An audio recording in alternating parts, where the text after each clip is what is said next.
عقبہ بن نافع عالم اسلام کا ایک عظیم سالار اور رزم گاہوں کا رجل جلیل، افریقہ میں رومنوں کے لشکر میں گور رومنوں کے علاوہ وحشی ہن، خونخوار گلل، رحم ناشنا گات اور خون آشام وندال شامل تھے، لیکن عقبہ بن نافع نے ان ساری قوتوں کو پاش پاش کر کے رکھ دیا۔ افریقہ کو فتح کرنے اور ہر مخالف قوت کو رگیدنے کے بعد اس نے اپنا گھوڑا سمندر میں ڈال دیا اور کہا، اے اللہ، اگر سمندر نہ ہوتا تو میں زمین کے آخری کونے تک تیری راہ میں جہاد کرتا چلا جاتا۔ عقبہ بن نافع کے اسی جملے پر اقبال نے کہا، دشت تو دشت رہے، دریا بھی نہ چھوڑے ہم نے، بحر ظلمات میں دوڑا دیے گھوڑے ہم نے۔ ناول عقبہ بن نافع جہاں آپ کی دلچسپی کا باعث بنے گا، وہاں یقینی طور پر سننے والوں کی معلومات میں بھی اضافہ ہوگا۔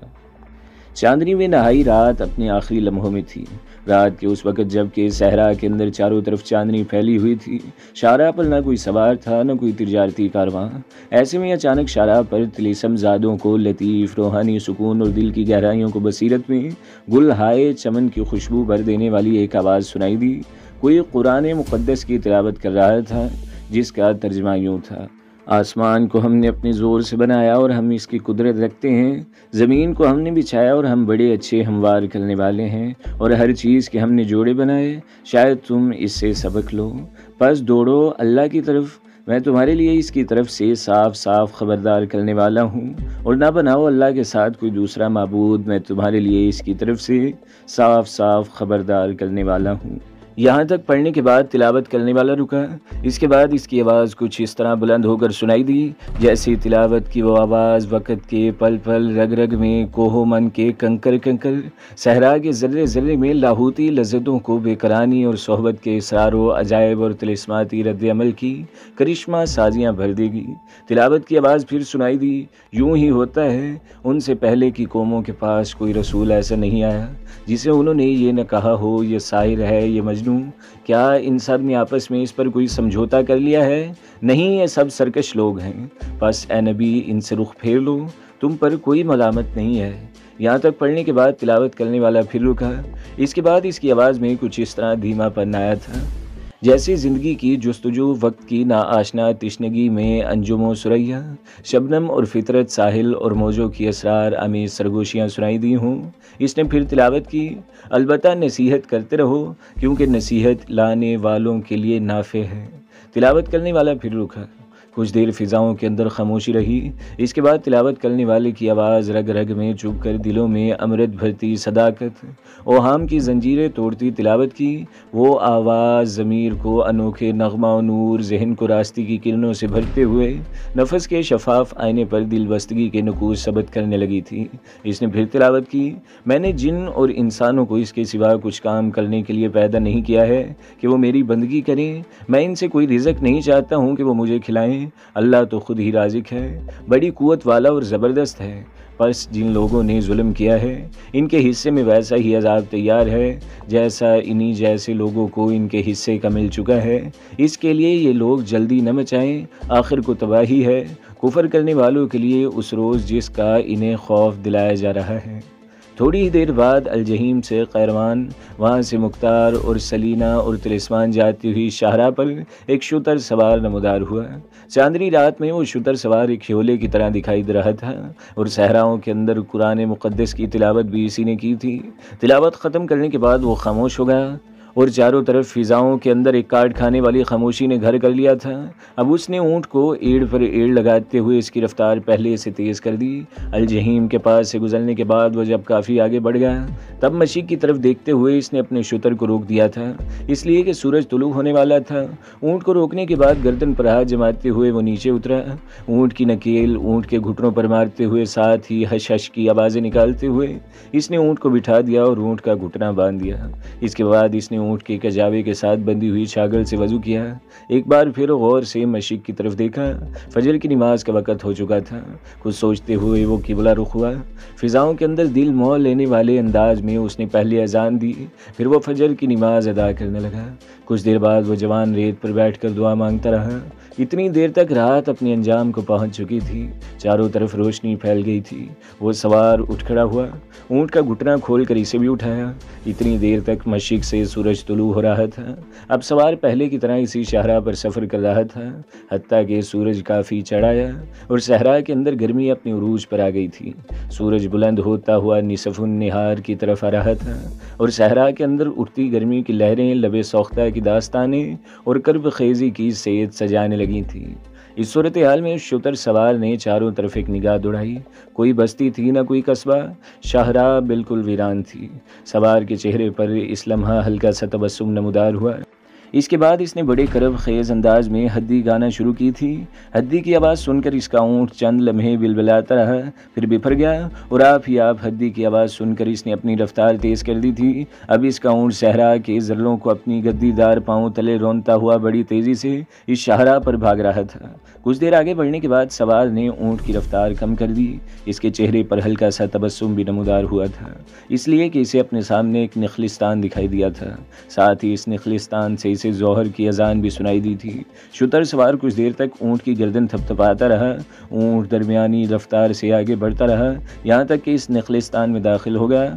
نخلستان سے باہر کھجور کے تنوں اور کھجور کے پتوں سے بنی ہوئی ایک مسجد تھی، جس میں نماز شروع ہونے والی تھی۔ شتر سوار وہاں جا کر رکا، اونٹ کو بٹھایا، اونٹ کا گھٹنا باندھ کر وضو کیا اور دوسرے لوگوں کے ساتھ نماز کے لیے کھڑا ہو گیا۔ نماز پڑھنے کے بعد جب وہ دوبارہ اونٹ کے پاس آیا، اپنے اونٹ کو اٹھانا ہی چاہتا تھا کہ ایک نوجوان اس کے پاس آیا جو اپنے چہرے سے بربری لگتا تھا۔ شتر سوار کو مخاطب کر کے کہنے لگا، میرا نام نعیم بن حماد ہے، بربر ہوں، اگر میں غلطی پر نہیں ہوں تو آپ مسافر ہیں، کیا میں آپ کی منزل جان سکتا ہوں؟ شتر سوار نے اس نوجوان کی طرف دیکھا جس نے اپنا نام نعیم بن حماد بتایا تھا، اس سے پرجوش مصافحہ کیا، پھر مسکراتے ہوئے لہجے میں کہنے لگے، میرے عزیز بھائی، میں ابو عبید اللہ وردان ہوں، قیروان کا رخ کروں گا۔ وہاں اس وقت جو مسلمانوں کے لشکر کے سالار ظہیر بن قیس ہیں، ان کی خدمت میں حاضر ہوں گا اور ان تک یہ پیغام پہنچاؤں گا کہ عنقریب عقبہ بن نافع رسد اور کمک کے ساتھ ان سرزمینوں میں داخل ہوں گے اور نئے سرے سے دشمن کے خلاف یلغار کریں گے۔ ابو عبید اللہ کے یہ الفاظ سن کر نعیم بن حماد کی خوشی کی کوئی انتہا نہ رہی۔ ایک دم آگے بڑھ کر اس نے ابو عبید اللہ کو اپنے ساتھ لپٹا لیا اور اس کی پیشانی چومی، پھر بے پناہ خوشی کا اظہار کرتے ہوئے کہنے لگا، خدا کی قسم، آپ نے ہمیں وہ خبر دی ہے جس کا یہاں کے لوگوں کو ایک مدت سے انتظار تھا۔ سن میرے بھائی، میں مسلمانوں کے لشکر کا ایک چھوٹا سالار ہوں۔ اس سے پہلے جب عقبہ بن نافع ان سرزمینوں کی طرف آئے تھے تو میں نے ان کے تحت کام کیا تھا، پر افسوس انہیں واپس بلا لیا گیا۔ اب جو پھر وہ ان سرزمینوں کی طرف آ رہے ہیں تو میں سمجھتا ہوں خداوند قدوس کی رحمت ایک بار پھر ان سرزمینوں میں حرکت میں آئے گی اور مسلمانوں کا کھویا ہوا وقار نہ صرف بحال ہوگا بلکہ نئے علاقے رومنوں، ہنوں، وندالوں اور وحشی گال قوم سے واپس لیے جائیں گے۔ اتنی دیر تک کچھ اور لوگ بھی ان دونوں کی گرد جمع ہو گئے تھے اور خوشی کا اظہار کرتے ہوئے نعیم بن حماد نے انہیں عقبہ بن نافع کے آنے کی خبر دی تو اس پر نخلستان کے اندر کیا مرد، کیا عورتیں، کیا بوڑھے، کیا بچے سب شور کرنے لگے، عقبہ بن نافع آ رہے ہیں، عقبہ بن نافع آ رہے ہیں۔ پورا نخلستان ان آوازوں سے گونج اٹھا تھا اور یہ آوازیں سن کر جہاں نعیم بن حماد مسکرا رہا تھا وہاں ابو عبید اللہ کے چہرے پر بھی مسکراہٹ تھی۔ پھر نعیم بن حماد ابو عبید اللہ کو مخاطب کر کے کہنے لگا، میرے عزیز اور محترم بھائی، میں جانتا ہوں کہ آپ ایک لمبے سفر سے آئے ہیں، کیا ایسا ممکن نہیں کہ آپ ایک رات ہمارے پاس قیام کریں؟ قیروان اب یہاں سے بالکل نزدیک ہی ہے، میں نے بھی کل واپس لشکر میں جانا ہے، دونوں اکٹھے قیروان جائیں گے۔ اس پر ابو عبید اللہ بے چینی کا اظہار کرتے ہوئے کہنے لگے، میرے عزیز، میں وقت ضائع نہیں کرنا چاہتا، جو پیغام میں لے کر آیا ہوں وہ ظہیر بن قیس تک وقت ضائع کیے بغیر پہنچانا چاہتا ہوں۔ اس کے بعد میں نے یہیں قیام کرنا ہے اور لشکر میں شامل ہوں گا۔ اس میں کوئی شک نہیں کہ میں ایک لمبا سفر طے کر کے آیا ہوں، پر میں تھوڑی دیر یہاں سستاؤں گا، اتنی دیر تک میرا اونٹ بھی آرام کر لے گا، اس کے بعد میں اپنی منزل کی طرف روانہ ہو جاؤں گا۔ جواب میں نعیم بن حماد مسکرایا اور کہنے لگا، اگر آپ کی یہی مرضی ہے تو میں بھی آپ کے ساتھ آج ہی کیروان کی طرف روانہ ہوں گا۔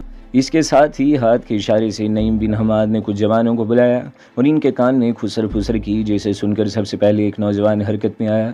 ابو عبید اللہ کے اونٹ کا بندھا ہوا گھٹنا کھولا، اونٹ کو اس نے اٹھایا اور نخلستان کے کنویں کی طرف لے گیا، جس پر ایک اونٹ جوتا ہوا تھا اور ٹھنڈا شفاف پانی نخلستان کے کھیتوں کو سیراب کر رہا تھا۔ پختہ اینٹوں کا جو حوض بنا ہوا تھا جس میں پانی بھرنے کے بعد کھیتوں کی طرف جاتا تھا، وہاں اس نے اونٹ کو کھڑا کیا۔ اونٹ نے پیٹ بھر کر پانی پیا۔ اس کے بعد اس نوجوان نے اس اونٹ کو ایک کھجور تلے باندھ دیا۔ اتنی دیر تک کچھ نوجوان حرکت میں آئے اور انہوں نے اونٹ کے آگے تربوز کے چھلکوں کا ڈھیر لگا دیا اور اونٹ بڑی رغبت سے اسے کھاتے ہوئے پیٹ بھرنے لگا تھا۔ عین اسی وقت ایک نوجوان بھاگتا ہوا آیا، اس جگہ پر آیا جہاں نعیم بن حماد اور ابو عبید اللہ کھڑے تھے۔ پھر نعیم بن حماد کو مخاطب کرتے ہوئے وہ نوجوان کہنے لگا، آپ مہمان کو لے آئیں۔ نعیم بن حماد نے ابو عبید اللہ کی طرف دیکھا اور کہنے لگا، میرے بھائی میرے ساتھ آئیں۔ ابو عبید اللہ چپ چاپ نعیم بن حماد کے ساتھ ہو لیا۔ دونوں کھجوروں کے ایک جھنڈ کے پاس آئے جہاں کچھ نوجوانوں نے کھجور کے پتوں کی چٹائیاں بچھا دی تھیں اور ان پر کچھ تکیے رکھ دیے تھے۔ جوتے اتار کر نعیم بن حماد اور ابو عبید اللہ وہاں بیٹھ گئے۔ اتنی دیر تک کچھ اور لوگ بھی وہاں کر بیٹھ گئے۔ کچھ زیادہ دیر نہ گزری تھی کہ نخلستان کی کچھ لڑکیاں بڑے صاف ستھرے خوبصورت کرابے لیے وہاں آئیں جو تربوز کے رس سے بھرے ہوئے تھے۔ پیالہ بھرتے ہوئے انہوں نے پہلے ابو عبید اللہ کو تربوز کا رس پلایا، اس کے بعد دوسرے لوگوں نے بھی جی بھر کر پیا۔ لڑکیاں واپس چلی گئیں۔ تھوڑی دیر بعد وہ پھر لوٹیں اور کھانے کے برتن لا کر چٹائی پر رکھ دیے گئے۔ ابو عبید اللہ ان لڑکیوں کی یہ صورت اور مہمانداری دیکھتے ہوئے بے حد متاثر ہو رہا تھا۔ نعیم بن حماد کے کہنے پر اس نے کھانا کھانا شروع کیا۔ نعیم بن حماد اور کچھ دوسرے لوگ بھی کھانے میں شامل ہو گئے تھے۔ جب وہ کھانا کھا چکے تو وہی لڑکیاں برتن اٹھا کر لے گئیں۔ پھر نعیم بن حماد ابو عبید اللہ کو مخاطب کر کے کہنے لگے، آپ تھکے ہوئے ہیں، یہاں بیٹھ کر کچھ دیر سستا لیں، اتنی دیر تک آپ کا اونٹ بھی پیٹ بھر کر تازہ دم ہو جائے گا، پھر ہم کیروان کی طرف روانہ ہوں گے۔ نعیم بن حماد جب خاموش ہوا تب ابو عبید اللہ بڑی ممنونیت سے اس کی طرف دیکھتے ہوئے کہنے لگا، میرے بھائی میں قیلولہ کرنے کا عادی نہیں ہوں، میں ان علاقوں کی طرف پہلی بار آیا ہوں، کیا آپ مجھے یہاں کے حالات سے آگاہ نہ کریں گے کہ یہاں مسلمانوں کو کن قوتوں کا مقابلہ کرنا پڑے گا؟ ابو عبید اللہ کے اس سوال پر نعیم بن حماد نے کچھ سوچا، اونٹوں پر زبان پھیری اور کہنے لگا، میرے عزیز یہاں بہت سی قوتیں ہیں جن سے مسلمانوں کو ٹکرانا ہوگا اور انہیں زیر کر کے ان علاقوں میں اسلام کی خدمت کرنا ہوگی۔ مسلمانوں نے عقبہ بن نافع کی سرکردگی میں جو پہلے علاقے فتح کیے تھے، ان میں سے بہت سے پھر واپس جا چکے ہیں اور دوبارہ ان علاقوں کو اپنی گرفت میں کرنا ہوگا۔ یہاں افریقہ کی سرزمینوں میں اس وقت کئی قوتیں ہیں، سب سے بڑی قوت رومن ہے۔ رومنوں کا شہنشاہ ان دنوں قسطنطین چہارم ہے۔ اس کی طرف سے یہاں جو رومن حکمران ہیں ان کا نام گریگوری ہے۔ اس سے پہلے بھی گریگوری کے خلاف عقبہ بن نافع حرکت میں آتا رہا ہے۔ گریگوری کے تحت نہ صرف رومنوں کا ایک بہت بڑا لشکر ہے بلکہ رومنوں کے یہاں 3 بڑے سالار ہیں جو جنگ کا بہترین تجربہ رکھتے ہیں۔ اس کا نام لیو، دوسرے کا نام ہرکولیس اور تیسرے کا نام اسارین ہے۔ رومنوں کے علاوہ یہاں گال، وندال اور ہن قوم کے لوگ بھی آباد ہیں۔ وندال تو پہلے ان علاقوں میں حکمران بھی رہے ہیں، یہاں تک کہ رومنوں نے ان پر حملہ آور ہو کر انہیں یہاں کی حکومت سے محروم کیا۔ وندال ایک وحشی قوم ہے اور یہاں ان کی خاصی تعداد ہے۔ ان کا ایک خاصا بڑا لشکر ہے جو رومنوں کے حق میں مسلمانوں کے خلاف حرکت میں آتا ہے۔ یہاں وندال لوگوں کا جو حاکم ہے اس کا نام نکولس ہے اور اس کا نائب اور سالار ایک شخص کریبس ہے۔ جہاں تک گال قوم کا تعلق ہے تو یہ بھی بڑی وحشی قوم ہے، فرانس میں آباد ہے۔ وندال کی طرح ان کا بھی ایک بندرگاہ پر قبضہ ہے، وہاں ان کی خاصی بڑی طاقت ہے۔ ان کے حاکم کا نام نورسس ہے اور اس کے تحت جو سالار ہے اس کا نام لائیڈیوس ہے۔ اس کے علاوہ ہند قوم کے افراد بھی برسوں سے یہاں آباد ہیں اور وہ وندال کے ساتھ رہتے ہیں۔ ان کا بھی ایک بندرگاہ پر قبضہ ہے۔ ان کے بڑے سردار کا نام برداس اور اس کے نائب کا نام پریسوس ہے۔ تو دوستو اگلی قسط سننے کے لیے ہمارے چینل کو ضرور سبسکرائب کریں، ویڈیو کو لائک کریں اور بیل کے آئیکن پر بھی کلک کر دیں تاکہ ہر جو آنے والی ویڈیوز ہیں وہ آپ کو سب سے پہلے ملتی رہیں۔